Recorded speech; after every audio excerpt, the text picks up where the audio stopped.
नमस्कार और मेरे चैनल पे आपका स्वागत है। इंडियन आर्ट के कॉन्टेक्स्ट में फोक आर्ट से आगे आज हम बात नहीं कर पाते, बट रियलिटी ये है कि इंडियन आर्ट ट्रेडिशंस के रूट्स और भी गहरे, डिटेल्ड और सोफेस्टिकेटेड है। उसका एक तरीका, एक स्टाइल है, एक अप्रोच है, एक प्रिंसिपल है, एक डेवलपमेंट है जो कि आज भी बहुत रेलेवेंट है। इसी रेलेवेंस के चक्कर में आज हम चित्रसूत्र को डीप डाउन स्टडी करेंगे। This video is going to be a setting up for Chitrasutra, understanding its existence and background. To understand Chitrasutra, we need to understand the environment and the background of its existence. चित्रसूत्र बनने से पहले कई सारे और text भी लिखे गए थे जो आर्ट से एसोसिएटेड है, जैसे मनसारा शिल्प टेक्स्ट, सामरंगा सूत्रधार, अभिलाषी तर्क चिंतामणि। ये सारे ऐसे टेक्स्ट हैं जो ऑलरेडी आर्ट और उसके प्रिंसिपल्स से रिलेटेड बात कर रहे थे। हम एक ऐसे भारत की बात कर रहे हैं जहाँ already architecture, sculpture, painting, ritual art, temple decoration और बहुत सारे नरेटिव रिलीव्स, पैनल्स बन रहे थे। ऑलरेडी इंडिया बहुत ही डेवलप हो चुका था, अपने अर्ली फेज से एक मैच्योर फेज में आ गया था अगर हम टेम्पल और स्कल्पचर और पेंटिंग डेवलपमेंट्स की बात करें तो। We are talking about Kushan and Gupta period. We are talking about a golden, a classical period in the field of not just literature but also architecture, sculptures and paintings. It is a fact that India was thriving. India was overloaded with beautiful, mature art, mature sculptures, mature paintings, mature temples and in fact scriptures. और चित्रसूत्र भी ऐसे ही time में लिखा गया, यानी चित्रसूत्र से पहले skill already थी, एग्जिस्ट कर रहे थे। Temples, structures, paintings, everything were existing and it is not just Chitrasutra. Before it there were a lot of text and finally something that was more elaborate, more sutra came into existence. Just that by the time Chitrasutra was written, there was already a long tradition of practice and now someone tried to organize it. You get it? चित्रसूत्र एक individually independent किताब की तरह नहीं लिखी गई थी। वो एक ऐसा टेक्स्ट थी या कुछ ऐसे चैप्टर्स थे जो एक उपपुराण या जिसका नाम है विष्णु धर्मोत्तर पुराण से में पाया गया टेक्स्ट है। इस उपपुराण के अंदर यानी विष्णु धर्मोत्तर पुराण के अंदर थर्ड सेक्शन में चैप्टर 35 से 43 के बीच में एक डायलॉग और एक कम्युनिकेशन हमें देखने मिलती है between two people. Those two people are king Vajra या मार्कंडेय मुनि। जब हम डायलॉग की बात करते हैं तो ये एक बहुत ही इंटरेस्टिंग पॉइंट है अंडरस्टैंड करने का कि इंडिया में लिटरेचर, पुराण, उपपुराण और कई सारे सूत्र, थियोरी, दो लोगों के बीच की कॉन्वर्जेशन ही है।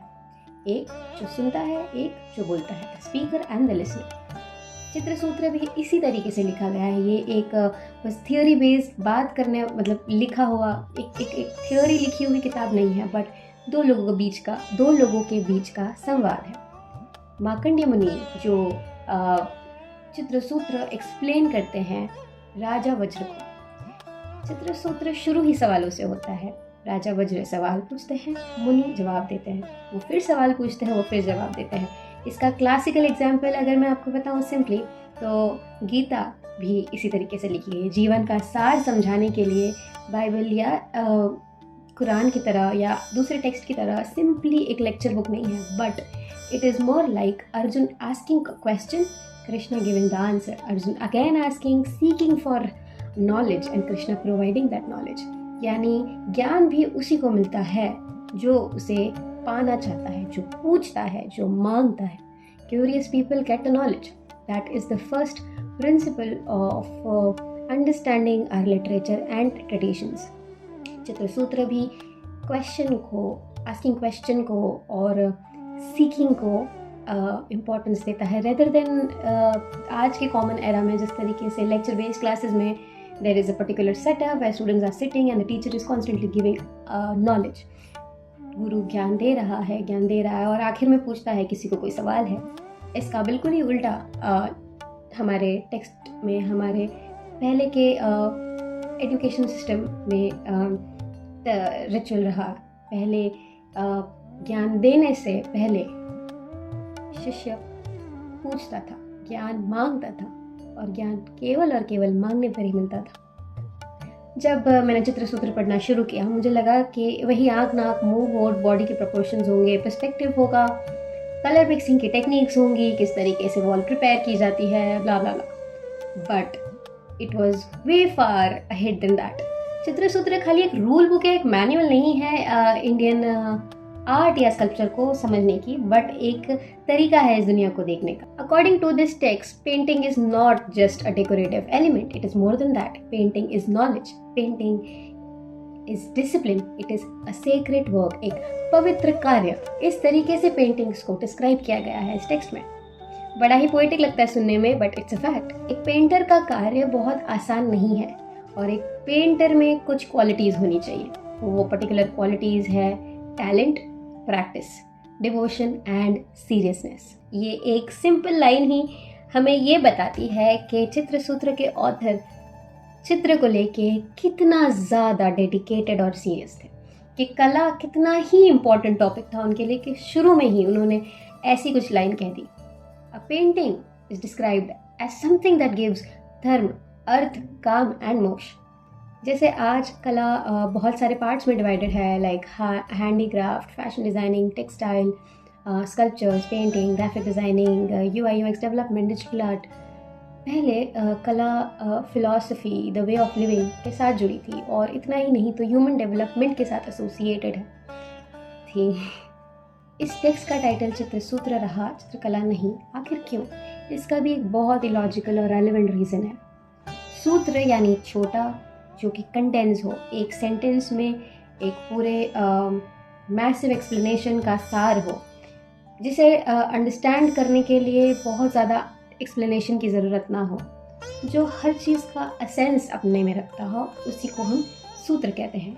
चित्रकला जब हम यूज़ करते हैं तो हम सिर्फ पेंटिंग तक सीमित रह जाते हैं, और जब हम चित्र सूत्र की बात करते हैं तो we talk about architecture, sculptures, ritual art, temple architectures and paintings and a lot of different art.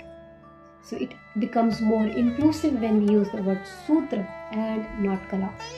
So basically, in Indian tradition, sutras were written like seeds, very small sentences, but inside them a lot of knowledge. This means that Chitra Sutra was not meant for beginners, but for the ones who already had the understanding of art, the ones who were already skilled, the ones who were already doing art, or were a part of making और creation. It's just like masters की theory bachelors की theory से advance होगी, और bachelors की theory 11th-12th के students की theory से ज़्यादा एडवांस होगी. तो Chitra Sutra was very advanced text for people who are already into art. इस टेक्स्ट में पेंटर को बहुत इंपॉर्टेंट वैल्यू मिली है कि उसके एक्शन बड़े पवित्र काम में लग रहे हैं, और कला बड़ी पवित्र है, बड़ी स्पिरिचुअल है. इस टेक्स्ट के ऑथर यहाँ तक बोल देते हैं कि ब्रह्मा ने ब्रह्मांड को रचा और कलाकार ने फॉर्म को.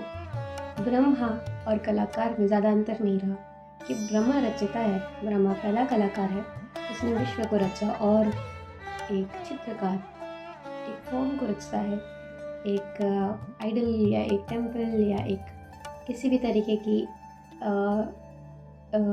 फॉर्म को क्रिएट करता है.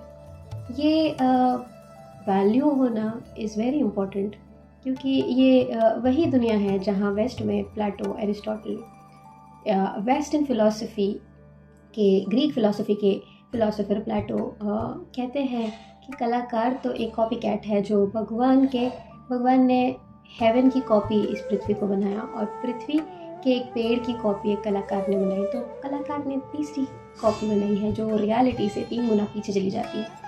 और उस अंडरस्टैंडिंग के बाद में कई सालों बाद में एक ऐसा टेक्स्ट आता है इस विश्व में जो कहता है कि ब्रह्मा और पेंटर में या एक चित्रकार में अंतर ही क्या है. जो ब्रह्मा ब्रह्मांड बनाता है और चित्रकार एक फॉर्म बनाता है.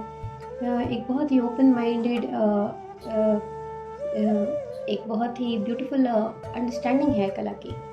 कहीं ना कहीं प्लेटो की कही हुई बात उस समय के ग्रीक आर्ट के रिलेशन में कही हुई बात है, और वही चित्र सूत्र में लिखी बात भारत में पनपती कला को है, जो कि बेशक स्पिरिचुअल था. टेम्पल में बनते हर हर हर फिगर, भले हम मिथुना फिगर्स की बात करें, द्वारपाल की बात करें, या शिक्षण की बात करें, या कोई भी देवी देवताओं के फिगर्स हो, अप्सराओं के फिगर्स हो, कोई भी स्टोरी हो, महाभारत दर्शाना हो, रामायण की कहानी दर्शानी हो, या कोई भी एक सेक्सुअल पोज दिखाना हो, सीन दिखाना हो, हर चीज़ बड़ी ही स्पिरिचुअल थी। फिगर्स को इस तरीके से बनाया गया, इस तरीके से बनाया गया कि उसे देखने से कामनेस महसूस हो, शांति प्रदान हो, एक रिदम, एक फ्लो हम देख पाए। तो ये कहना कि ब्रह्मा और चित्रकलकार में ज़्यादा अंतर नहीं, बड़ा ही लॉजिकल होगा, क्योंकि यहाँ पे चित्रसूत्र में इमेजिनेशन को बहुत ज़्यादा इम्पोर्टेंस मिली है और ऑब्जर्वेशन के साथ इमेजिनेशन को बहुत ज़्यादा इम्पोर्टेंस मिली है। तो बेशक मैं प्लेटो की बात से डिसएग्री नहीं करती, क्योंकि वो अपने वेस्ट और अपने ग्रीक एनवायरनमेंट को देखकर, ऑब्जर्व करके अपनी फ़िलॉसफी देते हैं। वही चित्रसूत्र भारतवर्ष की फ़िलॉसफी देती है। एज आई सेड बिफोर, ऐसा नहीं है कि इस टेक्स्ट के बाद आर्ट बनना शुरू हुआ, कि थ्योरी आई और थ्योरी के बाद में मंदिर बनने लगे, टेम्पल्स बनने लगे, आर्किटेक्चर बनने लगा। जिस तरीके से ग्रेविटी की खोज से पहले ही ग्रेविटी एग्जिस्ट करती थी, उसी तरीके से इन थियरीज, इन टेक्स्ट, इन सूत्र से भी पहले आर्ट प्रैक्टिस बहुत ही हैवी लेवल पे हो रही थी। टेक्स्ट में ऑलरेडी ये मेंशन किया गया है कि जो पेंटिंग्स है वो टेम्पल्स, हाउसेस में यूज़ होती है, स्टोरी टेलिंग के लिए यूज़ होती है, रिचुअल प्रैक्टिसेस के लिए बनाई गई है, डेकोरेशन के लिए यूज़ की गई है, और इमोशनल एक्सप्रेशन के लिए यूज़ की गई है, which is a very very important point by the way. So this means that Chitrasutra was not invented. Chitrasutra was not inventing art, but it was existing. It was actually describing something that already existed, something that was already alive. वो ऐसी चीज़ को describe कर रहा था जो already बन चुकी है, जिसकी ऑलरेडी रचना हो रही है. Very important for us to understand Indian art. You see, India did not start from theory. Theory came after practice. Let's dive into the dating of the text. So, as we discussed earlier, the text might have been written around 7th century or during the period of Ajanta paintings. ऐसा scholars का मानना है, researchers का मानना है कि Ajanta paintings के दौरान ही चित्रसूत्र या विष्णु धर्मोत्तर पुराण लिखी गई थी. बट क्योंकि जो इसका कॉन्टेक्स्ट है, जो इसके प्रिंसिपल्स है, वो काफ़ी कोरिलेट करते हैं अजंता की पेंटिंग से. It means the people who wrote Chitrasutra probably lived in this time when large murals existed, sculpture traditions were strong, temple art was developing, iconography was already complex. When I talk about iconography, I mean the understanding of the figure. अगर विष्णु है तो विष्णु कैसे दिखते हैं, विष्णु मुकुट पहने हुए, जो भी विष्णु को विष्णु बनाते हैं, वो सारे फीचर्स इज़ बेसिकली विष्णु की आइकोनोग्राफी. तो जो इंडियन स्कल्पचर्स की आइकोनोग्राफी थी वो बहुत ही अच्छी डेवलप हो गई थी. शुरू में ये अंडरस्टैंड किया जाता है कि शिव को बनाया जाए तो शिव के हाथ में क्या होना चाहिए, शिव कैसे दिखने चाहिए, उसको इमेजिन करके, री इमेजिन करके शिव की आइकोनोग्राफी डेवलप होती है. उसी तरीके से इंडियन आइकोनोग्राफी के बहुत सारे फीचर, बहुत सारे अलग अलग स्कल्पचर्स या पेंटिंग्स हैं, अलग अलग कैरेक्टर्स हैं, उनकी आइकोनोग्राफी धीरे धीरे धीरे डेवलप हुई. ये उस टाइम पे लिखा गया जिस टाइम पे most of the Indian sculptures and paintings were mature in iconography, जिनकी iconography बड़ी strong हो गई थी. One of the most important statements in the introduction, was that art was treated as a branch of knowledge. By the way, it was a part of human development itself. It was not merely entertainment. It was not merely luxury. It was not even a personal expression, but pure knowledge. Because जो artist है उसे measurement, proportions, philosophy, colour, symbolism, form और expression, इन सभी पे seriousness के साथ काम करने की ज़रूरत होती थी. So as I said before, these idols, these temples, these paintings were not random at all. ये बस ऐसे ही उन्हें लाइन बनानी नहीं आती थी तो यूँ करके पैर बना दे, ऐसा नहीं था. It was all planned, it was all been through a process. It is a mature time. एक हज़ारों सालों की डेवलपमेंट के बाद ये समझ और ये सोच डेवलप हुई है जो हमें यहाँ तक लेके आई है. द आर्टिस्ट और स्टोरी टेलर्स जो हमें बड़े बड़े लिटरेचर को सिंपल विजुअल्स के थ्रू समझाते थे। Whether we talk about Buddhist art, तो स्तूप के अंदर गौतम बुद्ध की स्टोरी को नरेट किया जा रहा था। तो हिंदू टेम्पल्स में महाभारत और रामायण, और शिव मंदिर में शिव पुराण और शिव की रचनाएं और कारनामे और स्टोरी को डिपिक्ट किया जा रहा था। शक्ति के मंदिर में शक्ति की, और जिस भी मंदिर का जो पर्पस था उस पर्पस के अकॉर्डिंग उस स्टोरी को नरेट करने के लिए जो विजुअल्स क्रिएट हो रहे थे वही उस वक्त की स्पेशलिटी थी। तो उन विजुअल्स को दिखाने के लिए ना जो उस स्टोरी का मेन कैरेक्टर है, जहाँ शिव मंदिर में विष्णु से ज़्यादा विष्णु नहीं बल्कि शिव हीरो है, तो शिव के प्रोपोर्शंस विष्णु के प्रोपोर्शन से डिफरेंट होंगे। वहीं जहाँ विष्णु अवतार ही मेन थीम हो किसी टेम्पल की, वहाँ विष्णु का कैरेक्टर शिव के कैरेक्टर से ज़्यादा डोमिनेट करेगा, और ये विजुअली दिखाया जाता था by the proportion, the changing of the proportions. See, I constantly compare Indian art with West, which I don't want to actually, but हमारा जो आज का नज़रिया है प्रोपोर्शंस और मेजरमेंट को देखने का, वो एक एक्यूरेट प्रोपोर्शन तक सीमित रह गया है। बट उस वक्त वे हायर देन एक्चुअल प्रोपोर्शंस, वे higher than thinking beyond humans, thinking beyond human, because कला जो थी वो बहुत ही हेवनली होती थी, बहुत ही गॉडली देखा जाता था, क्योंकि उसका पर्पस ही स्पिरिचुअलिटी था। उसका पर्पस सिर्फ अंकिता जैसी दिख रही है उसे बना देना नहीं था, but Ankita as a character को दिखाना था। सो अगर हम चित्रसूत्र को अच्छे से समझने की कोशिश करें तो हमें रियलाइज़ होगा कि एंशिएंट आर्ट जो था वो कुछ क्रिएट करने की कोशिश नहीं कर रहा था, वो सेल्फ अवेयरनेस, स्पिरिचुअलिटी की तरफ जा रहा था। इस पूरे एग्जिस्टेंस को समझने का प्रयास चित्रसूत्र है। ये इंडियन ट्रेडिशन जो है, इंडियन आर्ट ट्रेडिशन जो उस समय का रहा है, वो उसका प्रयास ही हमारे इस ब्रह्मांड को समझना, इस लाइफस्टाइल को, दिस वे ऑफ लिविंग को समझना था। चित्रसूत्र एक आर्टिस्ट को एक आर्टिस्ट से भी ज़्यादा बढ़कर जानने की बात करता है कि उसे योगी बनना पड़ता है, कि उसे तपस्वी बनना पड़ता है, उसे भक्त बनना पड़ता है, कि उसे मग्न होना पड़ता है, कि एक फिक्स्ड दायरे के बियॉन्ड सोचना पड़ता है। इसीलिए चित्रसूत्र को समझना थोड़ा डिफिकल्ट है। बट एनीवेज गाइस, आप जो भी अब तक इस वीडियो में टिके रहे, यहाँ अंत तक जुड़े रहे, मैं बस आपसे यही कहना चाहूँगी कि आपने ऑलरेडी एक कदम पार कर लिया है इतने बड़े टेक्स्ट को समझने में, कि कहीं इस वीडियो को आधे में या शुरू में ही छोड़ के चले गए होंगे, लेकिन क्योंकि आप अंत तक जुड़े रहे, यानी आप ज्ञान प्राप्ति की उस प्रोसेस में हो, कि आप जानना चाहते हो, कि आप समझना चाहते हो। And thank you so much, it means a lot. ये मेरे लिए बहुत मायने रखता है, आपकी सिर्फ इतनी लंबी वीडियो देखने का पेशेंस ही मुझे मोटिवेट करता है और वीडियोस बनाने के लिए। तो thank you so much, it means a lot to me. See you in the next video.